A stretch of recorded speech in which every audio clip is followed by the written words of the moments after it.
যত হত্যাকাণ্ড সংঘটিত হয়েছে তার অনেকগুলো হত্যাকাণ্ডের সাথে এই উইং কমান্ডার সাইফুর রহমান ওরফে সাইফ তার সরাসরি অংশগ্রহণ ছিল। অবশ্যই তার গুম কমিশনের রিপোর্টে তার নাম এসেছে। যারা এনফোর্স ডিসঅ্যাপিয়ারেন্সে যারা পারপেট্রেটরদের সকলের নাম গুম কমিশনের রিপোর্টে উঠে এসেছে। এয়ারফোর্সের উইং কমান্ডার সাইফুর রহমান ওরফে সাইফ, সেই মামলায় আমরা এর আগে তার গ্রেফতারি পরোয়ানা চেয়েছিলাম। সেইভাবে honourable tribunal wing commander Saifur Rahman ওরফে সাইফের বিরুদ্ধে গ্রেফতারি পরোয়ানা জারি করে তাকে গ্রেফতার করে সেনা হেফাজতে নেওয়া হয়। আমরা যেটা পত্রপত্রিকার মাধ্যমে জেনেছিলাম।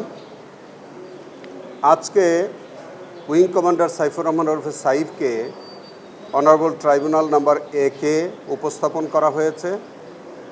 উপস্থাপন করার পর আমরা তাকে জেল হাজতে প্রেরণ করার জন্য আমরা নিবেদন করেছি এবং সেইভাবে অনারেবল ট্রাইব্যুনাল তাকে জেল হাজতে প্রেরণ করার নির্দেশনা দিয়েছেন।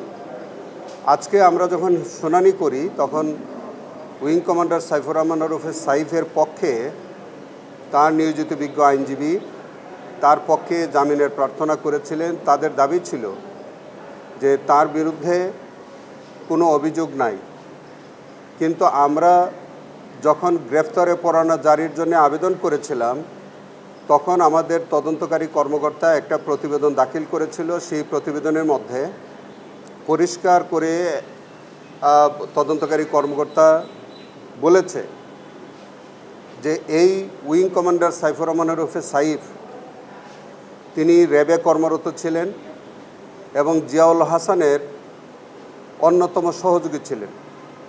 জিয়াউল হাসানের আমলে যত হত্যাকাণ্ড সংঘটিত হয়েছে তার অনেকগুলো হত্যাকাণ্ডের সাথে এই উইং কমান্ডার সাইফুর রহমান ওরফে সাইফ তার সরাসরি অংশগ্রহণ ছিল এবং ইতিমধ্যে জিয়াউল হাসানের কেসে যেসব সাক্ষীরা সাক্ষ্য দিয়েছে সেই সব সাক্ষীতে আজকের এই আসামি উইং কমান্ডার সাইফুর রহমান সাইফের নাম তাদের সাক্ষীতে এসেছে এবং তারই ভিত্তিতে আমরা পরবর্তীকালে তার গ্রেফতারি পরোয়ানার জন্য আবেদন জানিয়েছিলাম।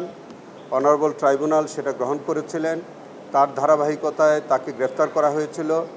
আজকে সেই গ্রেফতারি পরোয়ানা বলেই তাকে ট্রাইব্যুনালে হাজির করা হয়েছে এবং তাদের যে জামিনের আবেদন যেটা ছিল সেটা নামঞ্জুর হয়েছে এবং আমাদের যে আবেদন অনুযায়ী তাকে জেল হাজতে প্রেরণ করার জন্য নির্দেশনা দিয়েছে। উনি একটা এক্সটেম্পো হিয়ারিং করেছেন।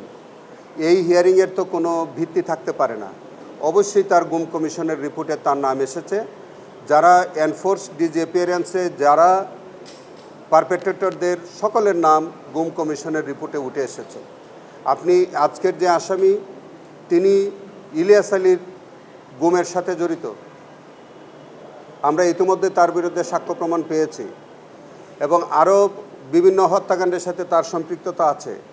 এগুলো আমরা সব কিছুই এখন পর্যন্ত যেহেতু ইনভেস্টিগেশন মাত্র আমরা হাতে নিয়েছি, উইং কমান্ডার সাইফুর রহমানের বিরুদ্ধে যেহেতু আমরা মাত্র আমাদের ইনভেস্টিগেশন শুরু হয়েছে, এর বেশি আমরা আর তথ্য প্রমাণ কার্যত আমরা প্রকাশ করার কোনো আইনগত সুযোগ নাই। তবে আমি আপনাদের কাছে বলতে চাই যে তার বিরুদ্ধে ইলিয়াস আলী সহ অনেক ভিকটিমকে গুম করার প্রত্যক্ষ সাক্ষ্য প্রমাণ তার বিরুদ্ধে আছে। ভবিষ্যতে আপনারা আরও দেখতে পাবেন। ধন্যবাদ সবাই।